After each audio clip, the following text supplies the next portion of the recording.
Okay, in 1998 I had a dream of the last days and of the Antichrist.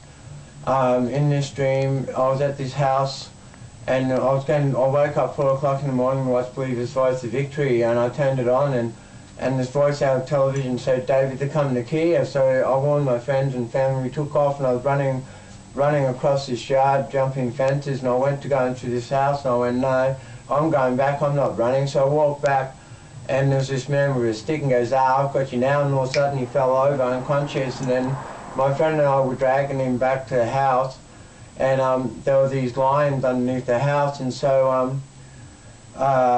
we threw him to the house, and then all of a sudden I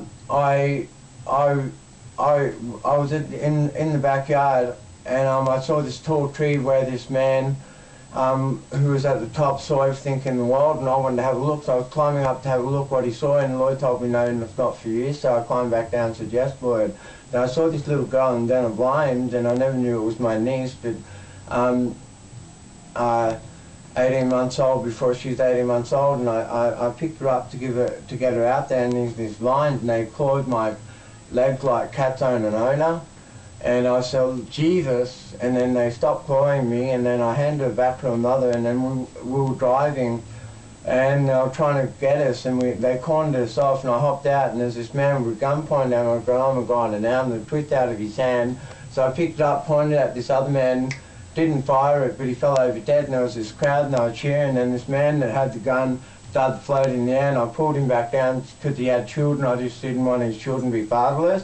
Walked around this house, and he was planting these black atomic bombs, and then I said, "What are you doing?" And he freaked out and took off, drove off, and then I'm walking through this street, and there were these pictures of men and women, a woman's face on houses who was superstitious because it was Kenneth Copeland and Gloria Copeland, and in the Dream Revelation, and I was walking through this park, and I knew people were watching me, and I was going, "It's okay.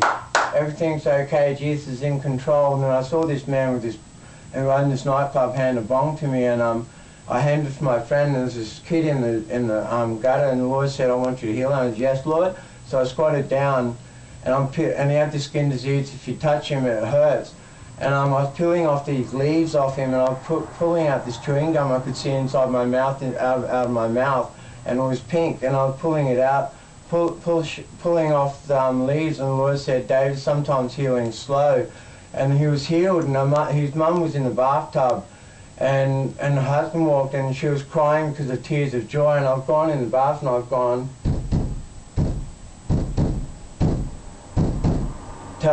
tell Secret Service it's me, and then all of a sudden I'm at this house outside, and I was downstairs, and this woman goes, "Wow, look what you've done, you just healed someone." I laid in the ground, lay prostrate to the Lord in the dirt, and said, "Lord, this is where I belong." And I got up and I said, "That's better, that's where I belong, take the glory, Lord." And I got up and I said, "That's better, that's where I belong, in the dirt." And then all of a sudden I'm talking to this man, I said, about the last days, and I said, "The kingdom shall be divided, but we have the strength of the iron."